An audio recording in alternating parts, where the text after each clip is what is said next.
పోయినప్పుడు అధికారులు వెంబడి ఉంటారు, సమీక్షిస్తారు, సమీక్ష సమావేశాలు పెట్టుకున్నారు, బాగుంది. దిశానిర్దేశం చేసి ఏం చేయాలి, ఏం జరుగుతుంది, ఏం సహాయం అందించాలి దాని మీద మాట్లాడతారా? అధికారులను పక్కన పెట్టుకొని సమీక్షా సమావేశం నిర్వహించుకుంటా వరదల కోసం పోయి, వరద సహాయం చేయడానికి పోయి, ప్రజలకు సాంత్వన పలకడానికి పోయి, ప్రజలకు మనోధైర్యం ఇవ్వడానికి పోయి, సహాయం చేయడానికి పోయి, అధికారుల ముందర విపక్ష పార్టీ నేతను గతంలో అధికారం చేసినటువంటి ప్రభుత్వాన్ని, కేసీఆర్ గారిని, గత ప్రభుత్వాన్ని నిందలు వేసి తిట్టుకుంటూ కూర్చుంటారు. ఏంది మీ సంస్కారం? ఇంత దౌర్భాగ్య పరిస్థితి నాకు అర్థం కాదు. ఎంత దుష్ట సాంప్రదాయం ఇది. నీ రాజకీయాలు ఉంటే, నీ విమర్శలు ఉంటే, ఈ సహాయక చర్యలు పూర్తయినాక చివరిలో ఒక సమీక్ష పెట్టుకొని మీరు ఏం గొప్ప చేసిండ్రు, గతంలో ఏం పొరపాట్లు జరిగినాయి, వాళ్ళు జరిగితే అది ఎత్తి చూపి ప్రజల్ని కన్విన్స్ చేయాలి. ఇగో గతంలో వాళ్ళు అట్లా చేయలేకపోయినా ఇక చూడు మేము ఎంత గొప్పగా చేసినామని చెప్పాలి. ఈ చెప్పనికే చేతగాక హెలికాప్టర్ లేదని ఒక మంత్రి ఏడుస్తాడు, సమయానికి కాదని డ్రామాలా ఇవి? మిమ్మల్ని పాలన చేయమని, సమర్థవంతంగా ప్రజలకు న్యాయం చేయమని ప్రజలు ఎన్నుకుంటే ఏడవనికి నువ్వే కావాలనా? ఏటికా ఏడుపులు? జనం ఏడ్చి చేస్తున్నారు మీ పాలనలా. మీరు ఇచ్చిన ఒక గ్యారంటీ అమలు కాక జనం ఏడ్చి చేస్తున్నారు. రైతులు ఏడుస్తుండ్రు, నిరుద్యోగులు ఏడుస్తుండ్రు, యువత ఏడుస్తుంది, మహిళలు ఏడుస్తుండ్రు, సంక్షేమం ఉందని ప్రజలు ఏడుస్తుండ్రు.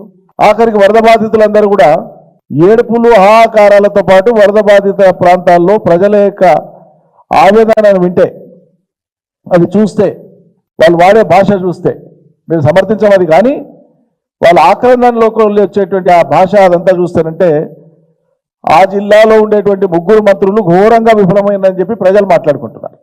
నేననే మాట కాదు ఇది, ఆ జిల్లాకు సంబంధించినటువంటి ప్రజలు అంటున్నారు. ముఖ్యమంత్రి గారు చాలా గొప్పగా చెప్తున్నారు, తిట్టినా చేసినా ప్రజలు మా వాళ్ళే, మాకే ఓట్లేసి మా ప్రభుత్వాన్ని గెలిపించినారు. కానీ వాళ్ళు ఏం తిడుతున్నారో, నవరంధ్రాలలో ఏమేం పోస్తున్నారో ఒకసారి చూసుకోండి ముఖ్యమంత్రి గారు, మీరు మీ మంత్రులు. వాళ్ళు వాడే భాష ఏంది, వాళ్ళ ఆక్రమణ ఏంది, వాళ్ళ మనోభావాలు ఏంది. ఖమ్మం జిల్లా ప్రజలు వరద బాధిత బారిన పడ్డటువంటి ప్రజల యొక్క ఆర్తనాదాలు వినండి, ఒకసారి అర్థమవుతుంది. మీకు ముందు చూపు లేదు, ప్రజల్ని కాపాడాలనేటువంటి ఒక మానసిక దృఢచిత్తం లేదు. ముందు చూపు ఉంటే ముందు పోయి ఉరుకులాడుకుంటా పోయి తర్వాత ప్రధానమంత్రి రమ్మని అడుగుతారు ఎవరైనా. పరిస్థితిని చూసి బేరీజు వేసి ఈ నష్టం ఉంది మీరు రాండి అని విన్నవిస్తారు. ఈయన ఈ నుంచి కదలకుండానే ప్రధానమంత్రి గారు రావాలని కోరుతారు. ఇదేం విచిత్రం నాకు అర్థం కాదు. సరే ఆయన వస్తారా రారా, ఆయన కోరితే అది వేరే సంగతి, సాయం చేస్తారా లేదా వేరే సంగతి, అది ఇంకో సబ్జెక్టు. వీళ్ళ వైఖరి ఎట్లా ఉందని చెప్పడానికి. ప్రభుత్వం నుంచి ఏ కలయిక లేదు, ఆకారాలు పెట్టినా, ఆర్తనాదాలు చేసినా, గగ్గోలు పెట్టినా, ఏడ్చినా ఎవడు కాపాడే రాలేడని చెప్పి ప్రజలు స్థైర్యం కోల్పోతున్నటువంటి తరుణంలో పాపం పరాయి రాష్ట్రం నుంచి బతుకు తెరువుకు వచ్చినటువంటి జేసీబీ ఆపరేటర్ సుభాన్, ఎక్కడి నుంచో తెలంగాణలో బతకనికి వచ్చినటువంటి ఒక రోజువారీ కూలి ధైర్యం చేసి పోతే నేను ఒకటి పోతా, వస్తే 10 తిరిగి వస్తామని ధైర్యం చేసి నిజమైనటువంటి హీరోగా నిలబడ్డాడు. 3 మంత్రులు జీరోలైనారు. ఇది నేను చెప్పే మాట కాదు, ఖమ్మం జిల్లా ప్రజలు చెప్తున్నారు. సిగ్గుపడాలి. మేము ఆరోపించడం కాదు కదా, ప్రజలంటున్న మాట మేము గుర్తు చేస్తున్నాం.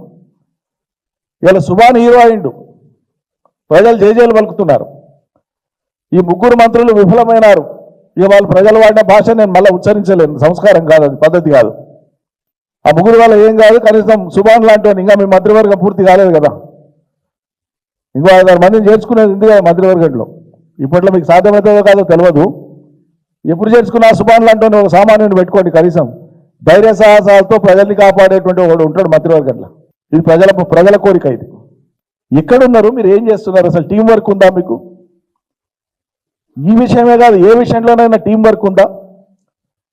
మంత్రిమండలి ఏం నిర్ణయాలు చేస్తుంది, అమలు ఎట్లా జరుగుతుంది, ఏ మంత్రి ఏం మాట్లాడుతున్నారు, ముఖ్యమంత్రి ఏం మాట్లాడుతున్నారు, ఒకసారి పునశ్చరణ చేయండి.